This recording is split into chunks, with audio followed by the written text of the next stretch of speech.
Hello, everybody, and welcome to Movie Couple Live, the show where we talk about the latest in movie news and pop culture. I'm Wendy. I'm Dustin. And happy Wednesday, you guys. Welcome back to another live stream. Thanks for being here. On today's show, we're talking about D&D goes to San Diego Comic-Con. We're going to be talking about how the Duffer Brothers are going all in on Stranger Things. And we got some theme park updates for you for at least the Southern California side of things. All this and more on today's show. Hope you guys are all doing well, first of all. And thank you for being here. Hope you guys had a uneventful 4th of July. Hope that all of you guys' pets have all recovered from all the boom booms. Navi is like passed out in the corner because she's just finally just over all the boom booms. Because even the day after 4th of July, we still got some fireworks. And we were all excited because we're like, yay, no more fireworks. Navi is good. And then sure enough, on the 5th of July, it boom, was boom, like, boom, boom, boom. And we're like, and they were closer and louder than they were on actual 4th of July, which is kind of crazy. And they were shooting them off. It was like, I think, right before we started watching Miss Marvel last night, one of the big ones went off. I'm like, really, guys? And it's like it's by midnight. The house. It's midnight. Go to sleep. It was like almost 1 o'clock. I think it was like 1:30. Yeah. And so I wanted to go out there and just like take a fire extinguisher and just in their face. You like fire safety. Anyways, hope you guys are all good. So kind of letting you guys know what we have lately up on the channel is obviously the Miss Marvel reaction for episode 5 is up, and we want to invite all of you to come back on Saturday at 2 p.m. PT right on this channel, because that's when we're going to go full spoilers. Full spoilers. Sorry, I got interrupted. And so we're going to try to please avoid putting any sort of spoilers in the live chat for Miss Marvel, just because it literally just came out. And a lot of people, you know, day-to-day jobs, they can't get home to watch it until, like, probably tonight. So let's be respectful to all of those who haven't been able to watch it. Some people need to go to bed early and wake up early, you know, for their work. Their livelihood. Mm-hmm. What else do we have up on the channel? We've also got our new Thor Love and Thunder non-spoiler review up there. Mm-hmm. So if you guys are wondering how Thor Love and Thunder is, you can see our review up on our channel and learn about some goats. You learn about some goats. Jeez. I will say, it is considered non-spoiler if you've seen the trailer. That's what I will say.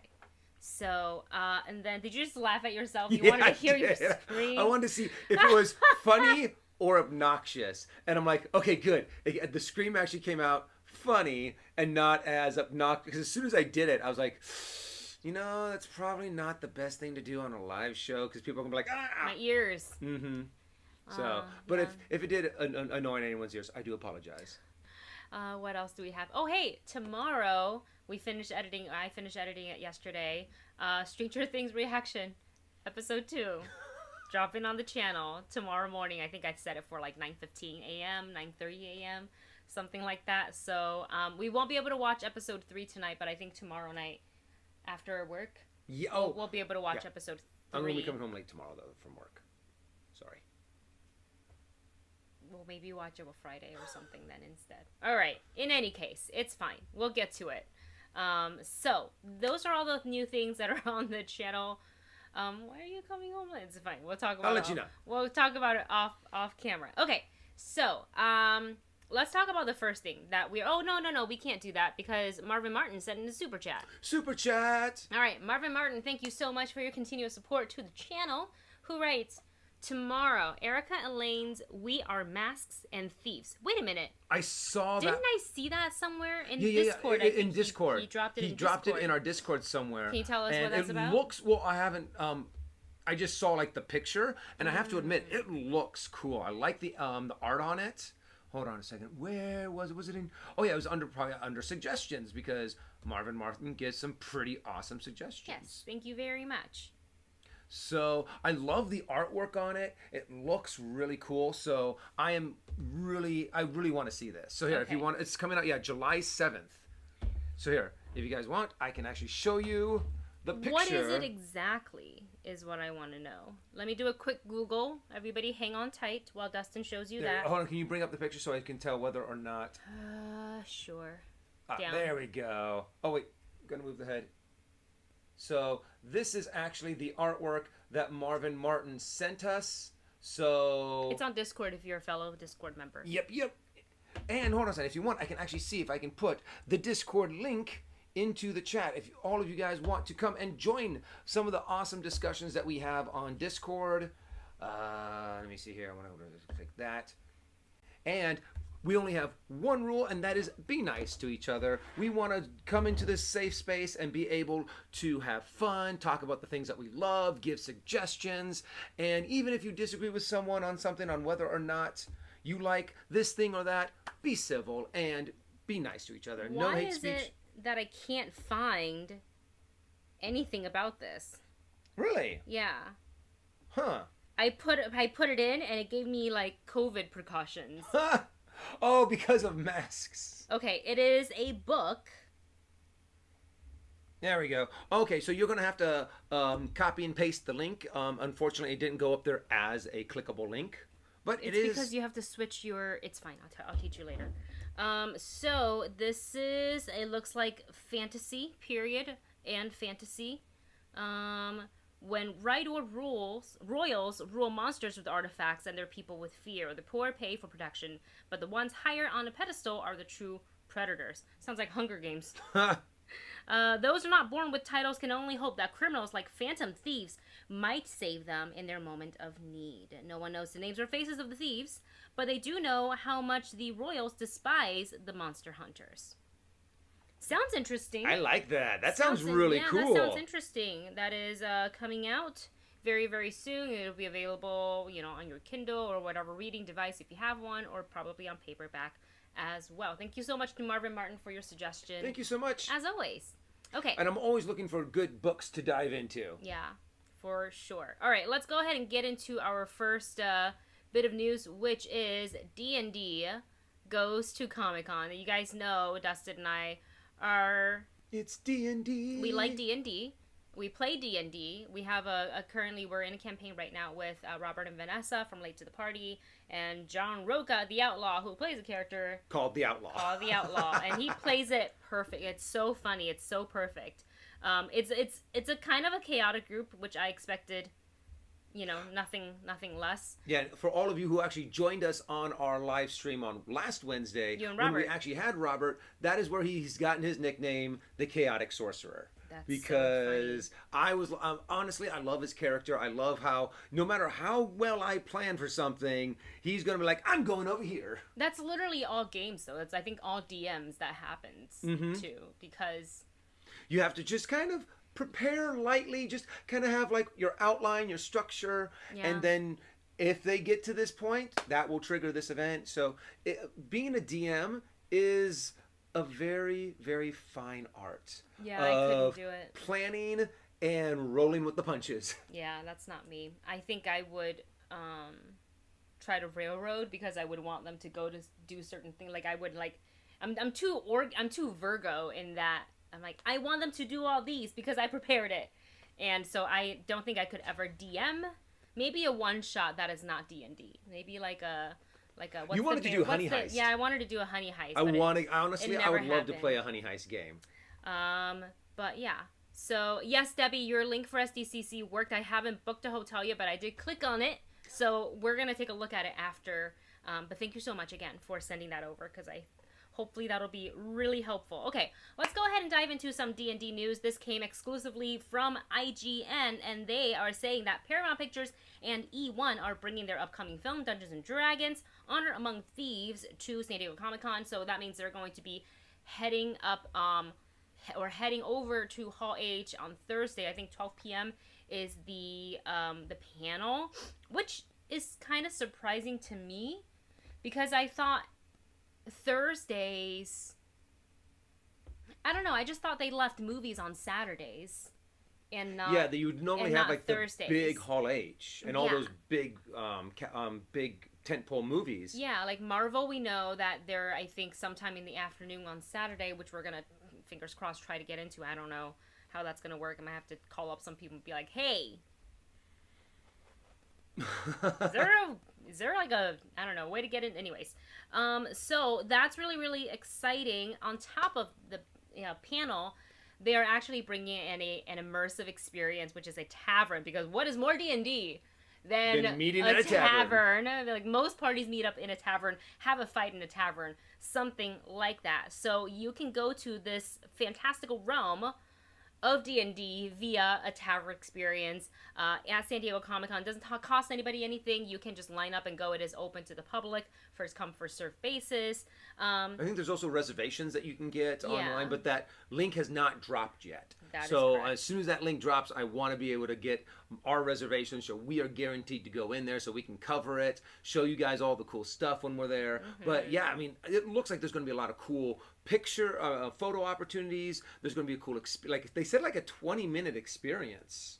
Usually they are, like when they did the Game of Thrones one, it was a pretty long one because they don't let everybody in at once. They want people to be able to go in and have like interactions and stuff like that. So all the activations down at San Diego Comic-Con, even though the line is forever for the most part, and I say for the most part because I haven't done all of them, but for the most part, they're pretty cool, pretty well thought out. Yeah. And built and put together. And obviously the studio's behind this one, so they have, you know, producers and probably set designers to come in and be like, all right, like this looks cool, and give you a little hint of like what it's like in this world that they're building in their movie. You know, one of the activations that I really wanted to go see when we were at Comic-Con last that we didn't get a chance to go see was the Dark Crystal activation. There was an activation for the Dark Crystal. Remember, we wanted to go into it, and there was it was like a cave that you went in, and it was like one of the coolest. We got split up though because you hung out with Late to the Party more because I had obligations with Sideshow. True. And her universe, so I was kind of on my own for day 1 and day 2. So I think it was you guys that went and did the. Well, we didn't go do it. We just got to see it. I didn't. I don't remember. I do not recall. But I'm bummed. I'm bummed that I didn't even I don't even remember this because I would have tried. I think I took some pictures of it somewhere on my computer. Yeah. I have some pictures, or I have some video of me just walking around the outside. Yeah. Because a lot of these activations are really cool and they're really immersive, and I'm just dying to go inside a D&D tavern. It would be so cool. And so we're gonna definitely try to go. I have a little bit more information about that, so let me go ahead and read that out to you guys. As far as the tavern goes, so you can visit the tavern for a peek inside the world of D&D, Dungeons and Dragons, Honor Among Thieves. And here's what you should know: it's a 20-minute immersive experience with photo ops, exclusive takeaways, a chance to sip on dragon brew while interacting with your favorite D&D creatures and characters. Ooh. That sounds like fun. Plus a few surprise moments you don't want to miss. There is a custom artwork that was created by Boss Logic that will be printed as limited edition takeaways for those who go through the experience, which is cool because a lot of times you do get freebies. If you get into a Hall H, like stay put, because a lot of the panels will hand out little tickets and you collect them, and then you go to one of the hotels to pick up. Like there's a hall specific that's not at the convention center. It's one of the hotels that's nearby. You get like a ticket, right? You get like a ticket, which is where nothing we're wearing today. But we've got some. Essentially, you're getting some swag, which is really really cool. So the Quincy's Tavern. It says, let the recipe direction for the tavern's Dragon Brew, which is available in alcoholic and non-alcoholic, and served to guests during the experience. This is going to be located in the heart of the Gas Lamp Quarter on the corner of 6th Avenue and Island Avenue. I can already picture where that's going to be. And will be open to the public essentially all day, so just plan accordingly on Thursday, which is, I guess, essentially the first day of the con. If you're not counting Wednesday, preview day is the first day. It starts at noon and it closes at 10 p.m. Friday, it starts at 10 a.m. and it closes at 8 p.m. And Saturday is the same thing, and it's not open on Sunday. They're probably going to start breaking it down. So make your plans accordingly. I say if you can get there on the first day, go on the first day. And just be prepared to wait, bring an umbrella, and wear sunblock. And snackies, and just go, because it's gonna be hot. It's gonna be hot. It's gonna be a lot of people. You want to protect yourself. I think usually, like, the volunteers are pretty good about the lines when it comes to their activation. Like, I remember the Good Place activation was so cool, and they had donuts. They just walked around with donuts. Like, would you like a donut? I'm like, is this the Good Place? And they're like, it's the Good Place. I'm like, all right, I have a donut. And then what is it? They had like those shrimp things that you got too, like they're fake shrimps. They're little fake shrimps. Foamy shrimps. They're somewhere in a bag somewhere. I kept it because I thought it was so funny. I just they literally threw giant prawns at us, and I was like, oh my gosh, I am not a shrimp, I am a king prawn. Yeah, so I'm very, as you know, fellow D&D fans, we're super excited to check out hopefully the panel. I'm gonna have to email some people to see if we're able to get a ticket into like reserved seating. If they still do that, I don't know anymore because it's been 2 years since Comic-Con, but we're going to try to get in. If we can't get in, we're definitely going to try to wait in line for the experience. Yeah, I think we're going to have to really plan out our day and also take into consideration that we don't quite have the stamina for cons that we used to. We learned that lesson the hard way during Star Wars Celebration. I'm ready. One con and I'm back, You're baby. like, yeah, I'm tough. It's weird. Comic-Con, it puts you in a different mindset, like when you go. It kind of, it's like, I don't know how to say it. Like mentally, when you say, okay, I'm going to Comic-Con, like if it's not your first time, you're mentally already like, I'm prepared. Yeah. I am prepared, but this time with a mask on, maybe two. So that is the case. You guys, let us know your thoughts on what you think you might see during Hall H for Dungeons and Dragons Thieves Among Us. I'm hoping for more than just like concept art. I want a trailer. Yeah. I definitely want a trailer. I really want to see what this is going to be about, what it's going to look like, because anyone who's ever played D&D before or watched Critical Role has this image of what the world of D&D is going to look like. Yes. So I think it's going to be really, really hard for them to actually nail it perfectly. Yeah. But I'm curious on how close they get. Yes. And since we're on the topic of Comic-Con, Debbie went ahead and dropped some schedules for Comic-Con. I clicked on two. I don't know why there's two links open, so I'm going to go ahead and read through maybe the both of them. Oh, here we go. This is the one. Okay. So here's what's happening for Thursday. They have The Rookie, which will be moderated, I guess, Nathan Fillion and Nisi Bash will be there. We have the Dungeons and Dragons one. That is at noon. We have Abbott Elementary class in session. That's from 1:30 to 2:30. So it's a mixture of television. It's a mixture of a lot of different things. National Treasure, The Edge of History. Cast and executive producers will share an exclusive behind-the-scenes look at the upcoming Disney Plus original series. That's right. And then we have, kind of staying on the Marvel side of things, Disney side of things, Marvel's Moon Girl and Devil Dinosaur. Moon Girl Magic. I don't know why that makes me think Jurassic, but Sailor Moon. Moon Girl. We actually get like a dinosaur and a Sailor Moon Which outfit. is not that at all. It is based on Marvel's hit comic book for a conversation about centered on African-American teenage girl superhero Lunella Lafayette. So that is going to be from 2:30 to 2:15 to 3:15. That's all. This is all Hall H stuff. And then they have a huge gap from 3:15 to 6, which means usually when they have a gap, they're showing something. Something big. Maybe they're showing you guys like the first 2 episodes or something like that. Oh, actually, nope. These are all different. These are all not all just Hall H. Oh, these are all in different these are places. all things that are all different. I am sorry. I will drop the link in our chat right now so you guys can follow along. And take a look at it. Do that. Oops, I'm sorry. I just hit the mic. No, sorry. My inhale. I just started. With Blade's comment, I want a teaser and a dice roll intro. That made me think. I'm hoping that one of the things that they give us in the activation is some dice. They for sure will. I don't see why they wouldn't give us dice. Are you okay? Yeah, I just inhaled and it kind of tickled my throat. Gotcha. All right, let's see what other panels that they have. Again, now these are not just solely Whole H, so I'm glad I decided to actually start reading.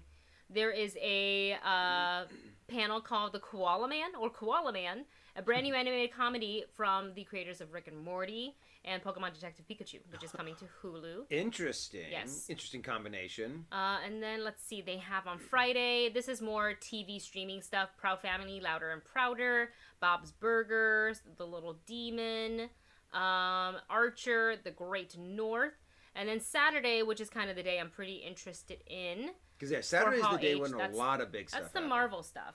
So we've got, and this is in room 6A, The Ghost and Molly McGee.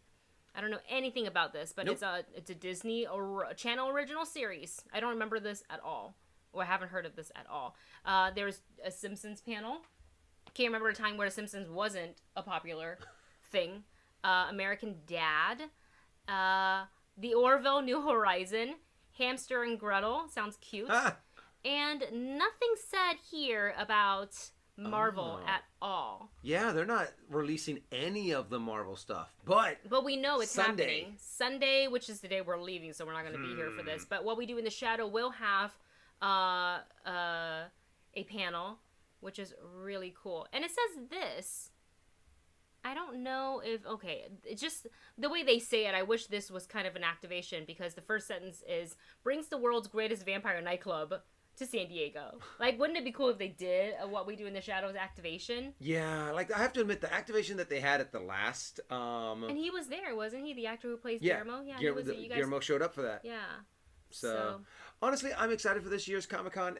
It's been a while, so I'm also a little nervous about, just being able to have the stamina to get through Comic-Con. We're going to have to make sure we pack a lot of snacks. I have friends who started training for Comic-Con.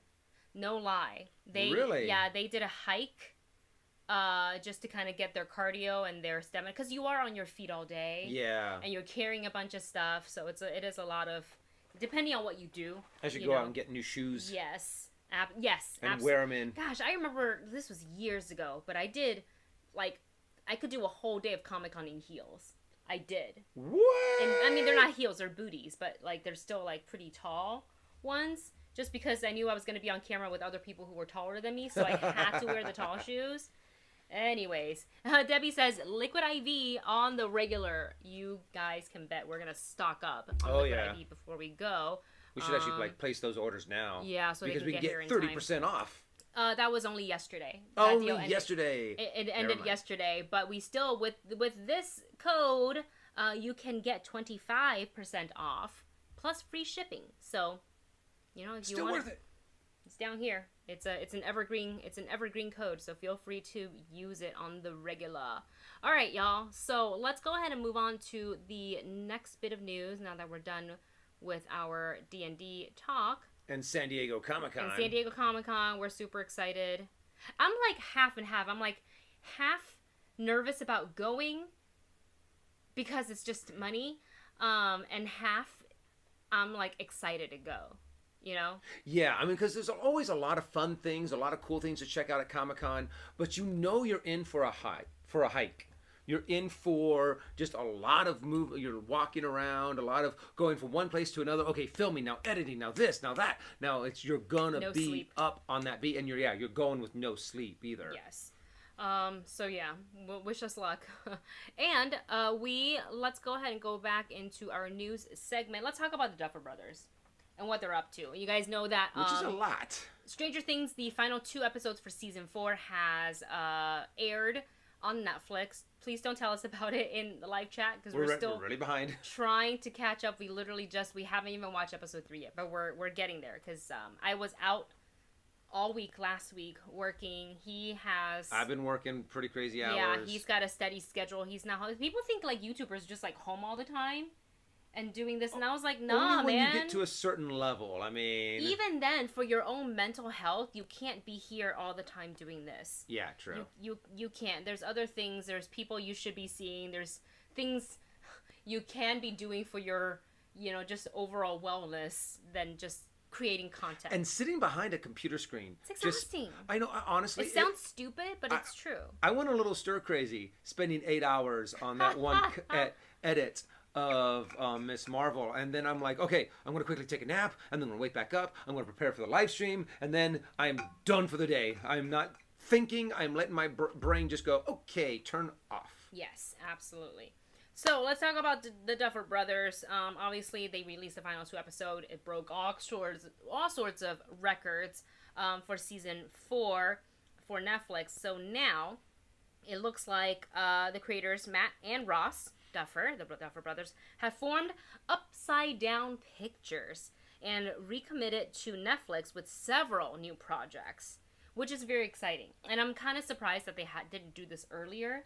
Yeah. But I think maybe they were in production. They're trying to get, this season set up so they can release it. And I like that they probably worked on it on the side and they waited to announce after. Yeah. So it doesn't take away from the greatness that is this season so far. Yeah, and one also, COVID hit, so that threw any kind of plans out the window. But also one of the big things is that this, from what I've heard, this season of Stranger Things is crushing it when it comes to views. Oh, sorry, that startled me. Go ahead, continue. Crushing it with views and hours watched, and it is breaking records all throughout Netflix. Yeah. So it makes a lot of sense to be like, okay, we need to capitalize on this now. Yes. And I'm so excited. I want to see more. I can't wait to dive more into Stranger Things. And someone said in the chat we're going to have to avoid spoilers like landmines. Yeah, MK says, how have you been faring avoiding spoilers for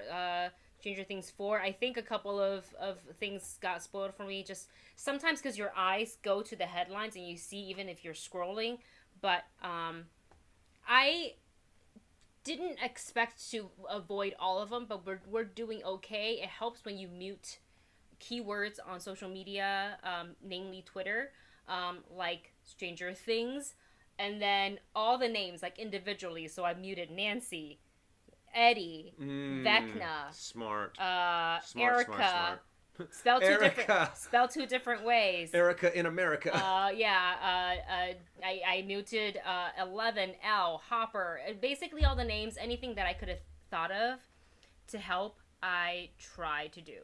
So with that, let's take a look at what the Duffer Brothers are up to. So they announced their new production company, which is awesome. And according to them, Upside Down Pictures will aim to create the kind of stories that inspired the Duffers growing up, stories that take place at that beautiful crossroad where the ordinary meets the extraordinary, where big spectacle coexists with intimate character work, where heart wins out over cynicism. I love that. I like that last phrase. I know when I first read it, I was like, heart over cynicism. Yes. The world needs that a little bit more. Yes. And they've also announced, along with Netflix, their growing slate of projects that are in development. This first one I'm quite excited for. Please don't fuck it up. I'm super nervous for as well. I am actually confident, considering what I've seen them do with Stranger Things. And I know we're 2 episodes in, but it's legit really good. I've not heard any complaints about this season. So I'm excited for them to do their take on this. And that is a live-action television adaptation of the renowned manga and anime series, Death Note. It's one of my favorite animes. I have to admit, Death Note blew my mind. If you guys haven't seen it, if you haven't read the manga, if you haven't watched the anime, which is I think 20, there's it's 2 different seasons because there's different, you're gonna be hooked. The second you watch it, you're gonna be hooked. It is very smart writing with the story. Yes. You are going to fall in love with some of these characters. I know they try to do several live adaptations for us. They did it in Japan. I've watched a couple. They're not the best, but they could be worse. There's one that I was slightly okay with, and I can't remember which one it was. And then there was I think it was Adam Wingard, right? Who did the one with Adam Wingard, and it was William Dafoe, I think. William Dafoe as the Shinigami. And Lakeith Stanfield as L.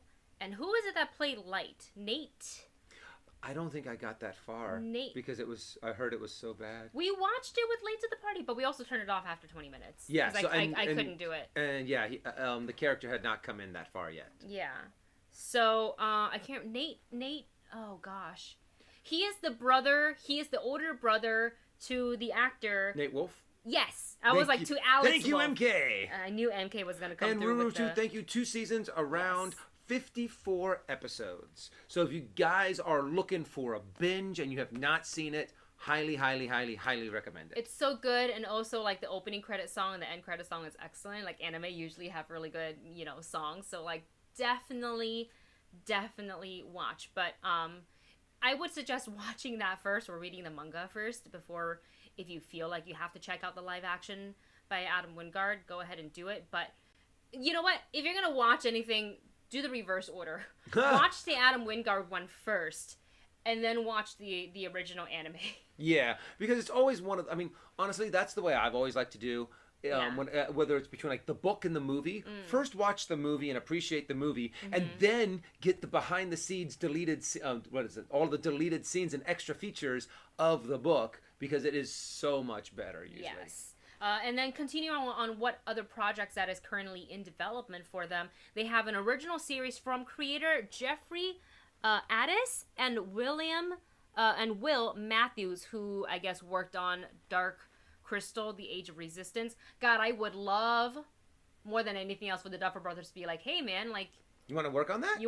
Let's just continue to work on it. We're not saying that they're working on the Dark Crystal. That's not what it's saying. It just says saying they're working with the creators that are from that series. But I'm hoping, like, I don't know if anybody can kind of like breathe that back to life, because the series was so good. I can't believe they canceled it. Yeah. After it winning awards.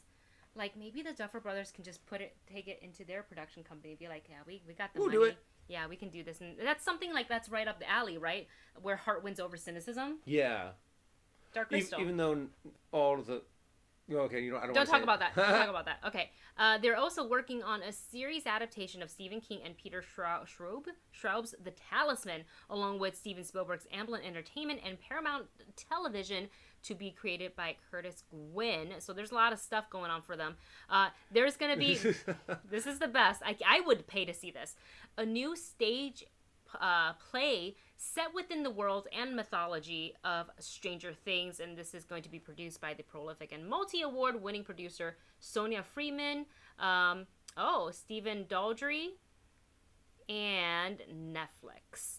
And then a live-action Stranger Things spin-off series based on the original series by the Duffer Brothers, with Upside Down and 21 Labs producing. So there's a lot of stuff on their plate. They're going to be busy for the next few years. I think the thing that struck me the most out of all of these, I mean, don't get me wrong, the Death Note, but I saw that it was in the title of the article that we read, stage show or live stage show. I'm like, wait, what? I mean, I think that is hilarious that they are making a stage presentation of Stranger Things, or not of Stranger Things, but in the world of that. And I'm like, okay, I want to see that. I want to see how that turns out. Is it a straight play or is it musical? I would love it for there to be musical elements, but it doesn't have to be. I like musicals, so that's a very Wendy type of a thing to want. I'm hoping that it doesn't, because I think that would be really weird. The Demogorgons come out and they're dancing. They have little jazz hands. But little jazz player. And it's like their mouth, rah, rah. Every time when they're singing, it's kind of like, what is that called? From Little Shop of Horrors, when they're like singing and their mouths are just opening like this. Feed me, Seaboy. No, it's not. I don't think it's going to be anything like Probably that. not. But it's going to be, I wonder if it'll be creepy, like... I hope so. What is it, like the woman in the chair or something like... It's the woman in the window? No. Daniel Radcliffe did like the movie adaptation for that, but it was also a play. Like that play is creepy AF.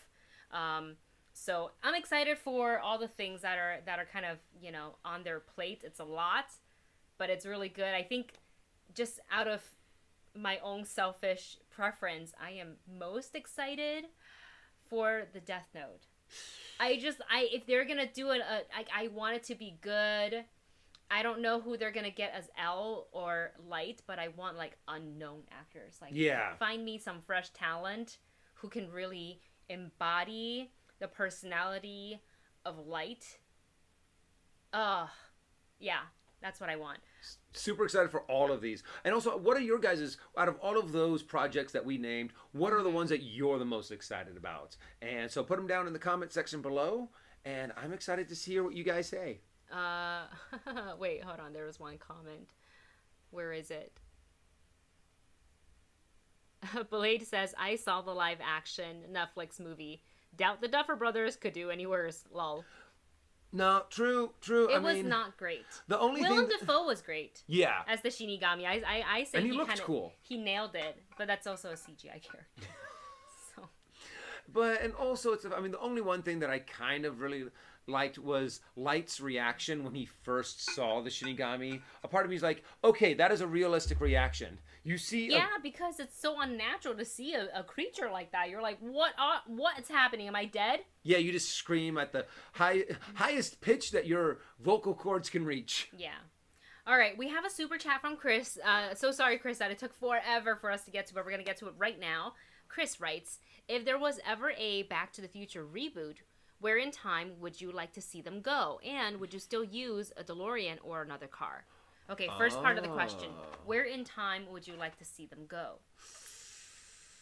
That's a tough one, because it depends on what you want to go for. Do you want to go for Where a have they retelling? Gone? They've gone to the future, which is our present. Well, they first went to the past, yes. to Marty's Marty's parents during the 50s. Then they went to the future, and then back to the past, and then into the present. Yes. And then they went to the West, the Old West. In oh, the third yes, one. the train. So there's this is the thing. There's a lot of things that you can do with Back to the Future. If you wanted to do a retelling of the original and just kind of bring what made that movie back, what made it what we all know and love about it, and do kind of like a retelling of it, then you do have to kind of stick with that time period. I think even have it take place in the 90s and have them go back to the 50s. And I wouldn't mind an 80s, I wouldn't mind a 90s one. I think that'd be fun. I think it'd be interesting if they put them all the way back to like the Jurassic Age with dinosaurs. That'd be interesting. And also, there's a lot of things now that you can tell a lot of different social commentary. Yes. You can change up Marty McFly's ethnicity. What happens? I mean, the difference between, like, say, a white person going back in time and a black person going back in time is very different. Oh, interesting. Yeah, and it's like it doesn't necessarily need to be like they can keep the title Back to the Future because that's essentially what they're marketing. doing in the film. But like, let Marty be Marty, right? We already have Marty.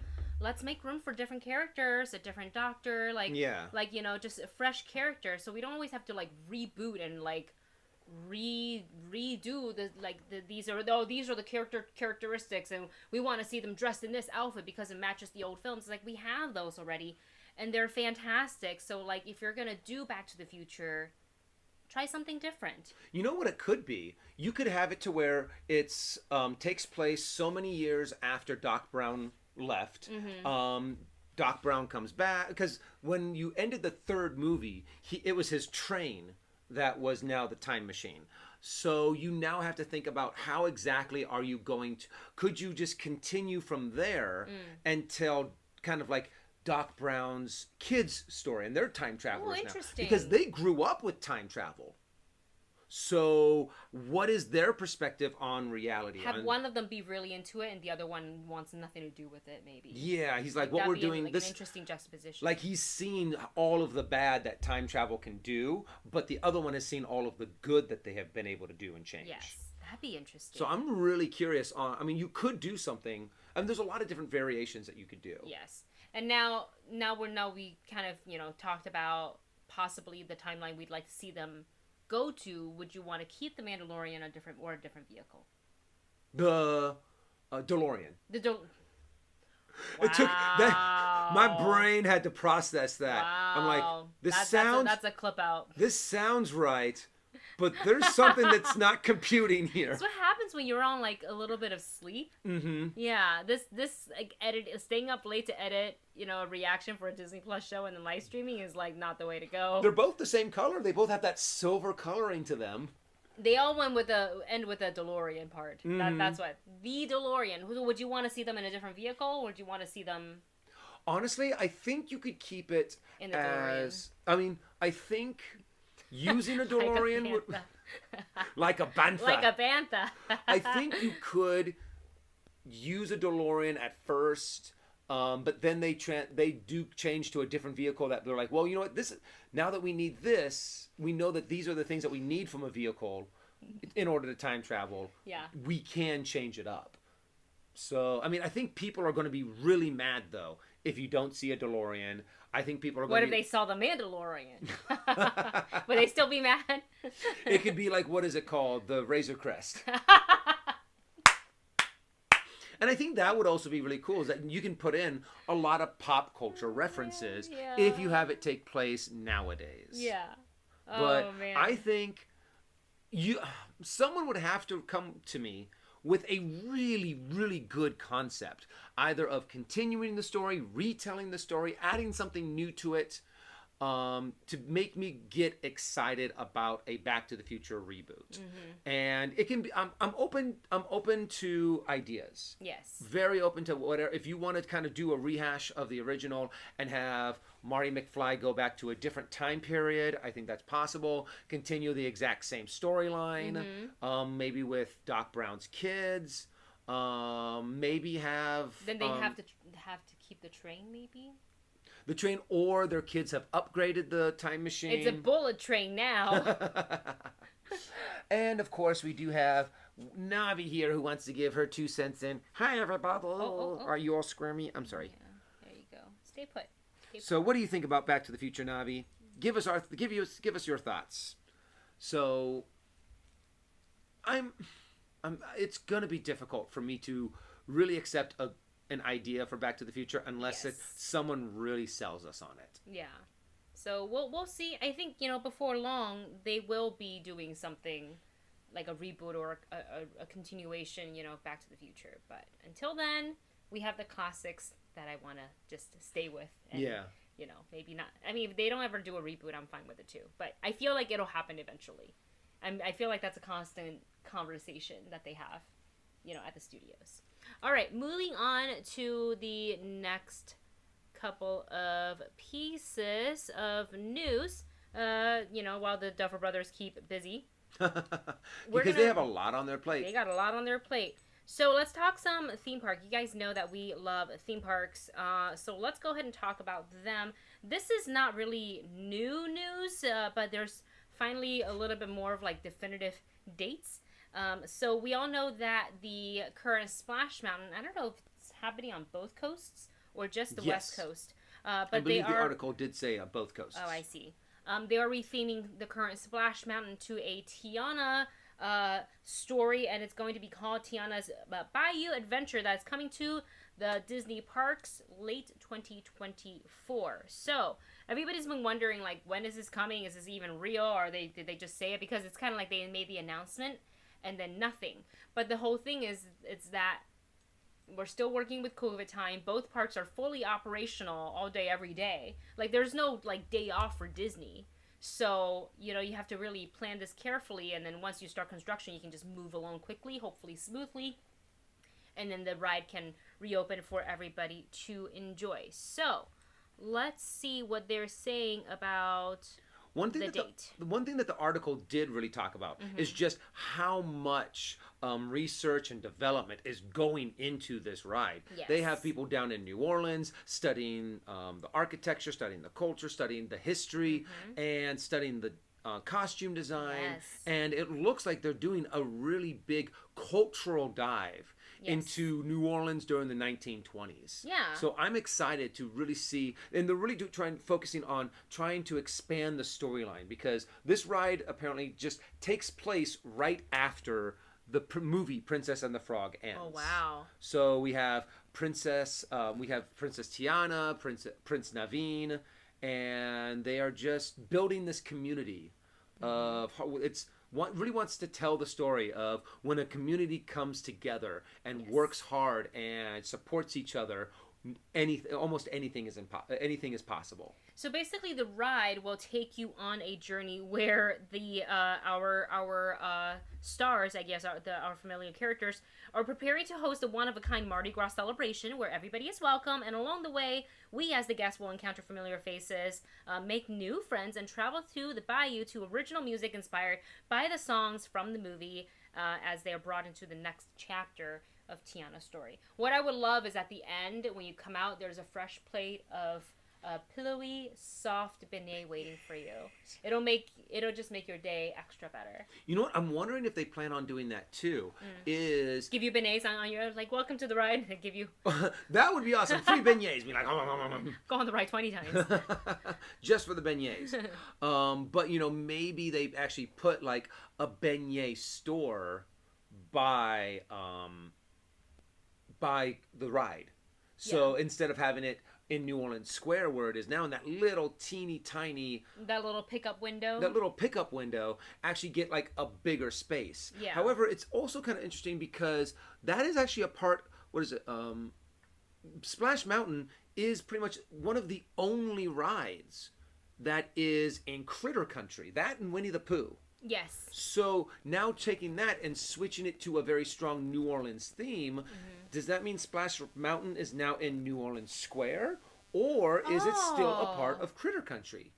That's true. They could. I mean, it's literally right on the other side of, at least for they us. share a border. Yeah, I don't know how it's laid out in Walt Disney World, but we know Disneyland. It's like here, if you're looking at Haunted Mansion, if you keep walking that way, go around the bend and you'll come into the view of the drop for Splash Mountain. I mean, they could literally just change their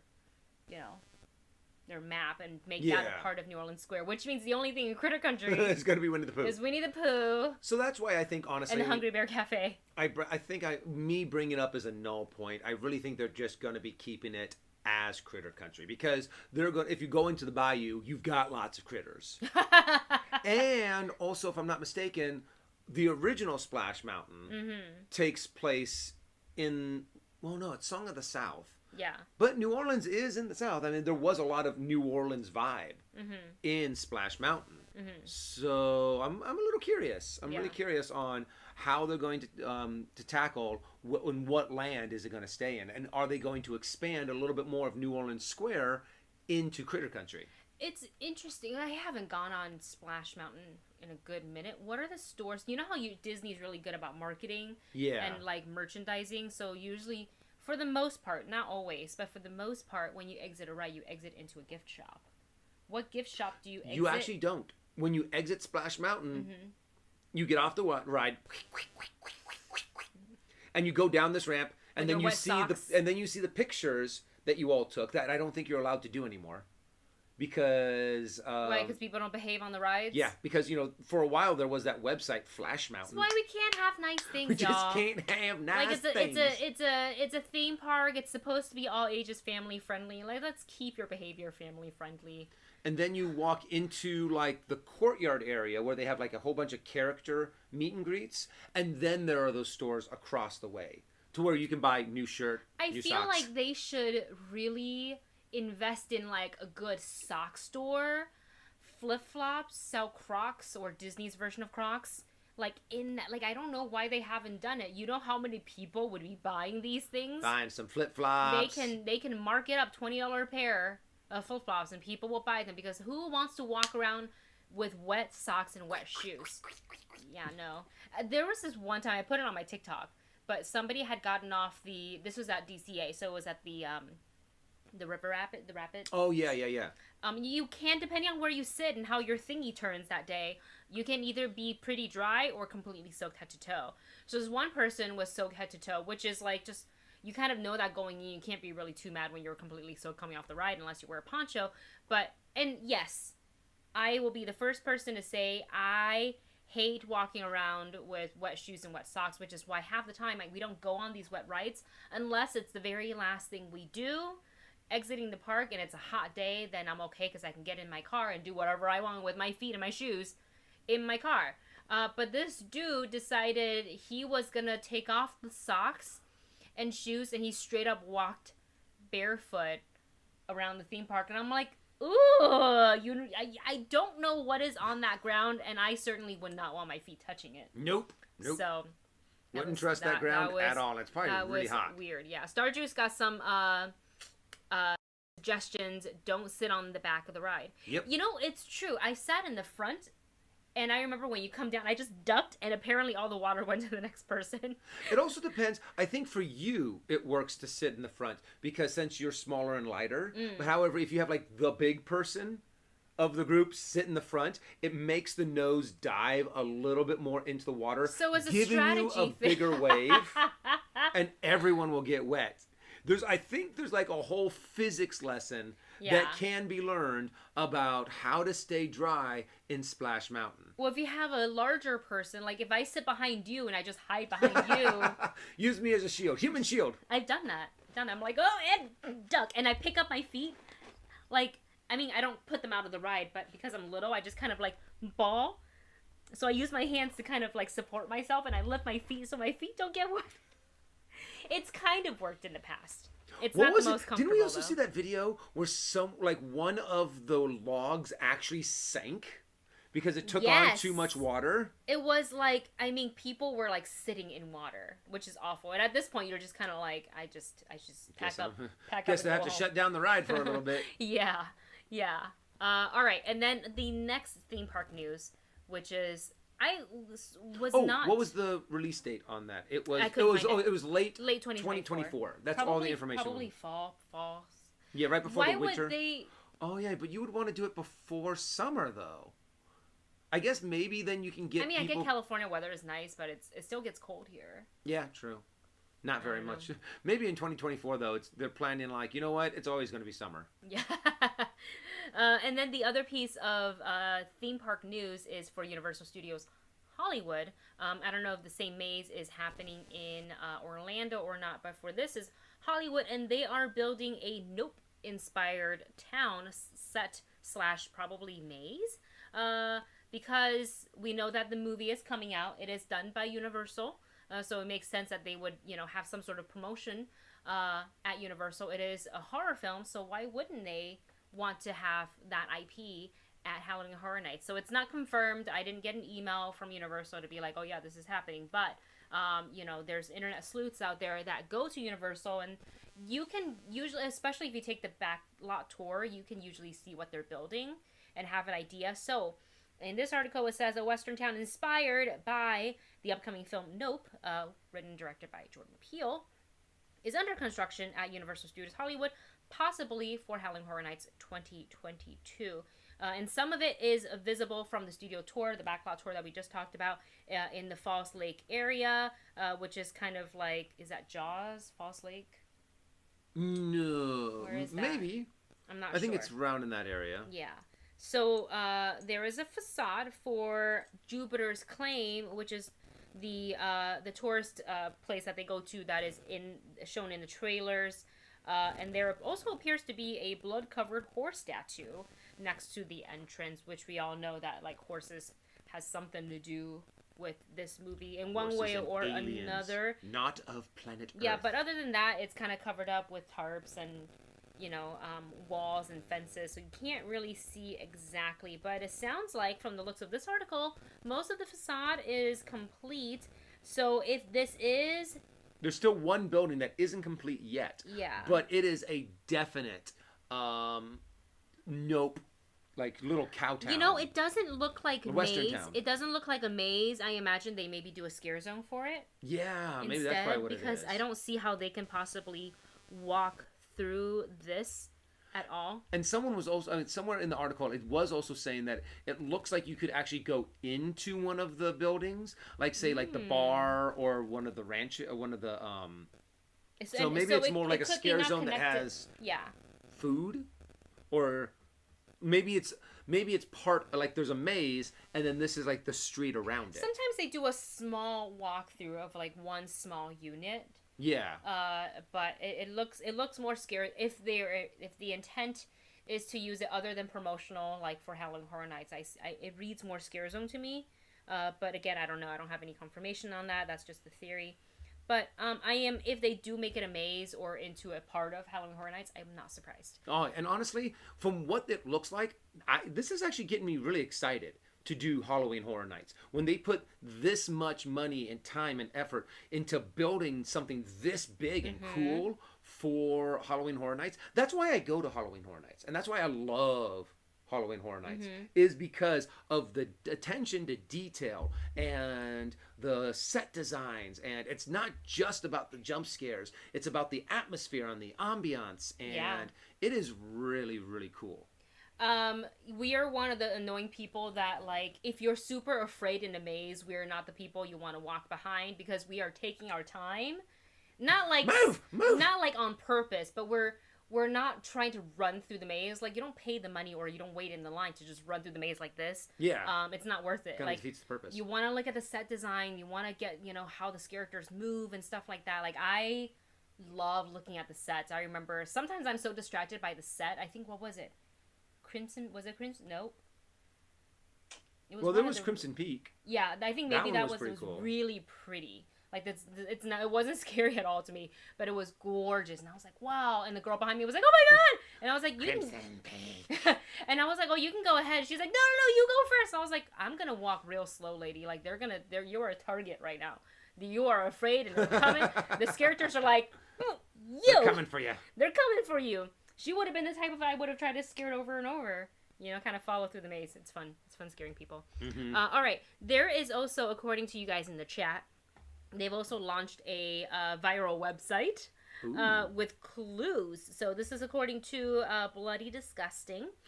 And they have a website up that reveals that the park is titled Jupiter's Claim. And it's advertised on their website as being the best darn California Gold Rush theme park in the Santa Clarita, Lancaster area. Where is Santa Clarita and Lancaster? That's like Six Flags area, yeah? Lancaster, Santa Clarita? I think so. It's in somewhere that, in that area. Yeah.